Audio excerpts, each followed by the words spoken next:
अल्लाहुम्मा इन्नी अऊज़ु बिका मिन हमाज़ातिश शयातीन। बिस्मिल्लाहिर्रहमानिर्रहीम। अल्लाहुम्मा सल्लि अला मुहम्मदिन व आलि मुहम्मद वअज्जिल फरजहुम व साहिल मखरजहुम।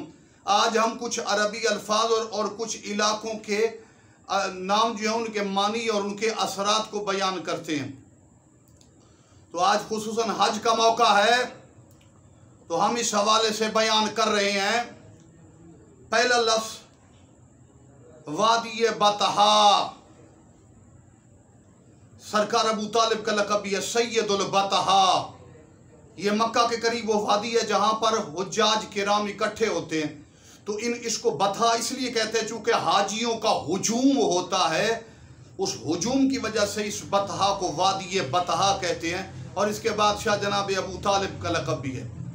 इसके अलावा हिजाज मुक़द्दस, मक्का मदीना के इलाके हिजाज मुक़द्दस।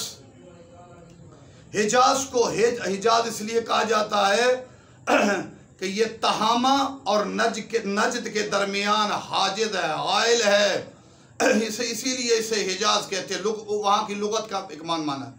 और जो साहिली पट्टी है हिजाज के साथ, जद्दा मदीना के साथ जो साहिली पट्टी है उसे तहामा कहते हैं। उसके तहामा सख्त हबस और गर्मी की वजह से समंदर के इस तरफ अरब है, दूसरी तरफ सूडान, मिस्र वगैरह का इलाका है, अरिट्रे और एथोपिया का इलाका है, जिबूती का इलाका। तो ये अफ्रीका और अरब के दरमियान जो समंदर है, इस अरब की तरफ इसकी साहिली पट्टी को तहामा कहते हैं। तहामा क्यों कहते हैं? सख्त हबस की वजह से।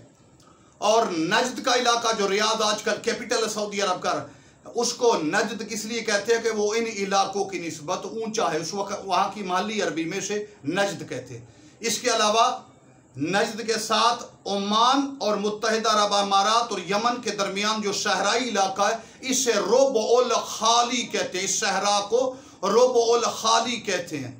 दुनिया के बाकी शहरों में कुछ आपको रेत मिलती है, कुछ मट्टी वगैरह, नमकियात, पत्थर वगैरह मिलते हैं। इस सहरा में मुतलकन सारी है ही रेत, जिसको रुबउल खाली कहते हैं। ये कुछ इन अल्फाज का हमने माना करना था। और उसके अलावा यमन में एक शहर है इमरान का भी अरबी में आबाद शादी को कहते हैं। जहाँ कुछ आबाद शादी उस जगह को लुग़वी लिहाज से इमरान कहते हैं। लेकिन जब ये लफ्ज़ इमरान का माना लुग़वी तो यही बना, जब ये लफ्ज़ अली मौला के बाबा के साथ हो तो फिर इसका माना फ़कत आबाद शादी नहीं, वो शख्सियत जिसने इस्लाम और ईमान को आबाद किया। इसके अलावा हमारे अहबाब दोस्तों की ख्वाहिश है अम्बिया के नाम और माने को बयान करें। हज़रत आदम को आदम इसलिए कहते हैं ज़मीन की जिस मट्टी से वो बनाया गया उनको, वो मट्टी आदीम थी।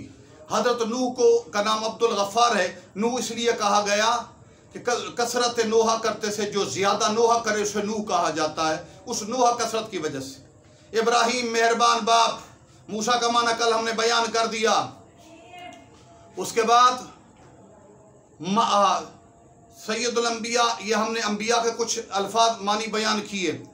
उसके बाद आप देखें हमने एक और मानी को भी बयान करना है, जिसने इन तमाम अल्फाज को भी आबाद करना है, सब इलाकों को भी आबाद करना है, लुगतों को भी उरूज देना है, इस्लाम को भी दी। वो है महदी, इमाम ज़माना। तो जब इमाम ज़माना आएंगे लुगतें भी आबाद होंगी, तहामा भी आबाद होगा, नजद भी आबाद होगा, हिजाज भी आबाद होगा, रुबउल खाली भी आबाद होगा, दुनिया के तमाम सहराओं में शादाबी होगी। और महदी हिदायत का सरचश्मा भी है और गलबे की अलामत भी है। अली गालिब अला कुल्ले गालिब है। तो इमाम ज़माना समझे उस गलबे की एक तरह की तफसीर नजर आएंगे। सरकार हुज्जत दौरा जब आएंगे मशरिक मगरिब शुमाल जुनूब में, मेरे मौला ईमान और इस्लाम को आबाद करेंगे, कुफ्र और निफाक को बर्बाद करेंगे। महदी आले मोहम्मद। वस्सलामु अलैकुम वरहमतुल्लाहि व बरकातहू।